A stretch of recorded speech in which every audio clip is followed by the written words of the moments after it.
Hi friends, welcome back to my YouTube channel. ಇವತ್ತು butter kulcha with kaju masala ಹೇಗೆ ಮಾಡೋದು ಅಂತ ನೋಡೋಣ. ಇದಕ್ಕೆ ನಾನು ಮೈದಾ ಹಿಟ್ಟು ತೊಗೊಂಡಿದ್ದೀನಿ, ಸ್ವಲ್ಪ ಬೆಣ್ಣೆ, ಮೊಸರು, ಬೇಕಿಂಗ್ ಪೌಡರ್, ಬೇಕಿಂಗ್ ಸೋಡಾ, ಉಪ್ಪು ಮತ್ತು ಸಕ್ಕರೆ ತೊಗೊಂಡಿದ್ದೀನಿ.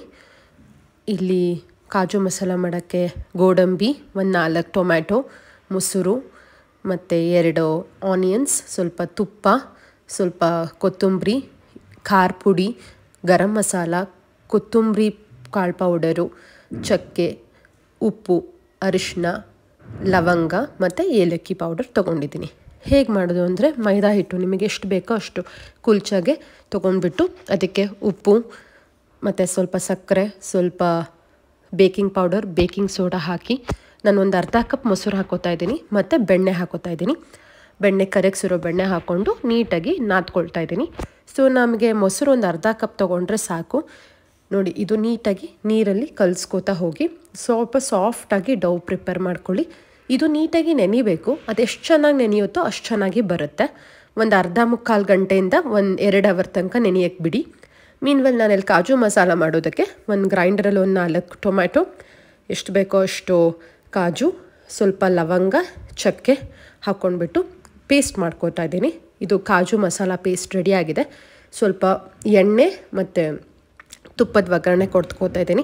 ಇಲ್ಲಿ ಸಾಸಿವೆ ಮತ್ತು ಚಕ್ಕೆ, ಲವಂಗ, ಇಂಗು ಎಲ್ಲ ಹಾಕಿಬಿಟ್ಟು, ಈರುಳ್ಳಿ ಎಲ್ಲ ಹಾಕಿಬಿಟ್ಟು ನೀಟಾಗಿ ಬಾಡಿಸ್ಕೊಂಡು ಪ್ಯೂರಿ ಆ್ಯಡ್ ಮಾಡ್ಕೋಬೇಕು. ಕಾಜು ಮಸಾಲ ಕೂಡ ನಾರ್ತ್ ಇಂಡಿಯನ್ ರೆಸಿಪಿ, ತುಂಬ ಈಸಿಯಾಗಿ ಆಗುತ್ತೆ, ಬೇಗ ಆಗುತ್ತೆ ಕೂಡ. ಕುಲ್ಚಾಗೆ ಒಳ್ಳೆ ಕಾಂಬಿನೇಷನ್ ಇರುತ್ತೆ. ನೋಡಿ, ಇದು ಇವಾಗ ಬೇಯುವಾಗ ನಾವೆಲ್ಲ ಪುಡಿಗಳೇನಾಗಿ ತೊಗೊಂಡಿದ್ವಲ್ಲ, ಗರಂ ಮಸಾಲ, ಕೊರಿಯಾಂಡರ್ ಪೌಡರ್, ಖಾರ ಪುಡಿ, ಉಪ್ಪು ಎಲ್ಲ ಹಾಕ್ಕೊಂಡ್ಬಿಟ್ಟು ಜೊತೆಗೆ ಮೊಸರು ಹಾಕೋತಾ ಇದ್ದೀನಿ. ಒಂದು ಅರ್ಧ ಕಪ್ ಮೊಸರು ಇದ್ದರೆ ಸಾಕು. ಅದು ಥಿಕ್ಕ ಕನ್ಸಿಸ್ಟೆಂಟಾಗಿ ಬರುತ್ತೆ, ಆಮೇಲೆ ಮದ ಥರ ಬರುತ್ತೆ. ನಾರ್ತ್ ಇಂಡಿಯನ್ ರೆಸಿಪಿಗೆ ಮೊಸರು ಬೇಕೇ ಬೇಕು. ಸೊ ಇದಿಷ್ಟಾದಮೇಲೆ ನಾನಿಲ್ಲಿ ತುಪ್ಪದಲ್ಲಿ ಇನ್ನೊಂದಿಷ್ಟು ಗೋಡಂಬಿಗಳನ್ನ ಹುರ್ಕೋತಾ ಇದ್ದೀನಿ. ಒಂದು ಪೇಸ್ಟಲ್ಲೂ ಕೂಡ ಗೋಡಂಬಿ ಇರುತ್ತೆ, ಜೊತೆಗೆ ನಾನೊಂದು ಸ್ವಲ್ಪ ಗೋಡಂಬಿ ಮೇಲ್ಗಡೆ ಕಾಜು ಮಸಾಲಾಗೆ ಕಾಜು ಬರ್ತಾ ಇರಬೇಕಲ್ವ ತಿನ್ನುವಾಗ. ಸೊ ಅದಕ್ಕೆ ನಾನು ಗೋಡಂಬಿ ಹುರ್ಕೊಂಡು ಅದನ್ನು ತುಪ್ಪದಲ್ಲಿ ಹುರ್ಕೊಂಡು ಹಾಕಬೇಕು. ನಾನಿಲ್ಲಿ ಇದು ಆಗಿದೆ, ಇವಾಗ ಥಿಕ್ಕಾಗಿ ಬಂದಿದೆ ಪ್ಯೂರಿ. ಇದಕ್ಕೆ ನಾನು ಗೋಡಂಬಿ ಮತ್ತು ಕೊತ್ತಂಬರಿ ಹಾಕ್ಕೊಂಡೆ. ಕಾಜು masala is ready. So kaju masala ready ಆಗೋಷ್ಟೊತ್ತಿಗೆ ನಮ್ಮದು ಹಿಟ್ಟು ಕೂಡ ನೆಂದ್ಕೊಂಡಿದೆ.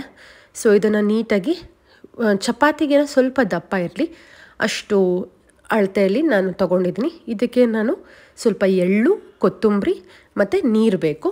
ಹೇಗೆ ಮಾಡೋದು ಅಂತ ನೋಡೋಣ ಬನ್ನಿ. ಕುಲ್ಚೆ ಯಾವಾಗಲೂ ಸ್ವಲ್ಪ ಉದ್ದಕ್ಕೆ ಲಟ್ಟಿಸ್ಕೊಳ್ಳಿ, ರೌಂಡಾಗಿ ಬೇಡ. ಸ್ವಲ್ಪ ಉದ್ದಕ್ಕೆ ನೀಟಾಗಿ ಲಟ್ಟಿಸ್ಕೊಂಡ್ಬಿಟ್ಟು ಇದಕ್ಕೆ ನಾವು ಎಳ್ಳು ಮತ್ತು ಕೊತ್ತಂಬರಿನ ಒಂದು ಸೈಡ್ಗೆ ಹಾಕೋಬೇಕು. ಸೊ ಹಾಕ್ಕೊಂಡ್ಬಿಟ್ಟು ಇದನ್ನು ನಾವು ನೀರಿನಲ್ಲಿ 2 ಸೈಡು ನೀರಿಂದ ನಾವು ಕಂಬೈನ್ ಮಾಡಬೇಕು, ನೀರು ಹಚ್ಚಬೇಕು, ನೀರು ಹಚ್ಚಿ ಬೇಯಿಸೋದು ಇದಕ್ಕೆ. ನೋಡಿ, ಈ ಥರ ಉದ್ದಕ್ಕೆ ಲಟ್ಟಿಸ್ಕೊಂಡಿದ್ದೀನಿ ನಾನು. ಲಟ್ಟಿಸ್ಕೊಂಡು ಎಳ್ಳು ಮತ್ತು ಕೊತ್ತಂಬರಿನ ಹಾಕ್ಕೊಳ್ತಾ ಇದ್ದೀನಿ. ಬೇಕಿದ್ದರೆ ನೀವು ಸ್ವಲ್ಪ ಕ್ಯಾರೆಟ್ ತುರಿ ಕೂಡ ಹಾಕೋಬೋದು. ಸೊ ಇದು ನೆಂದಷ್ಟು ತುಂಬ ಫ್ಲಫಿಯಾಗಿ ಬರುತ್ತೆ. ಸೊ ಅದೇ ತುಂಬ ಕೀ. ನೋಡಿ, ಈ ಥರ 2 ಕಡೆ ನಾನು ನೀರು ಹಚ್ಕೊಂಡು ಇದನ್ನು ಒಂದು ತವಾ ಮೇಲೆ ಬೇಯಿಸ್ಕೊಳ್ಳೋದಷ್ಟೇ. ನೀವು 2 ಕಡೆ ಕೂಡ ಬೇಯಿಸಬಹುದು. ತುಂಬ ಕಡೆ ಒಂದೇ ಕಡೆ ಬೇಯಿಸ್ತಾರೆ, but it's okay, you can do it on both the sides. ಆವಾಗ ಸ್ವಲ್ಪ ಕ್ರಿಸ್ಪಿಯಾಗೂ ಕೂಡ ಬರುತ್ತೆ.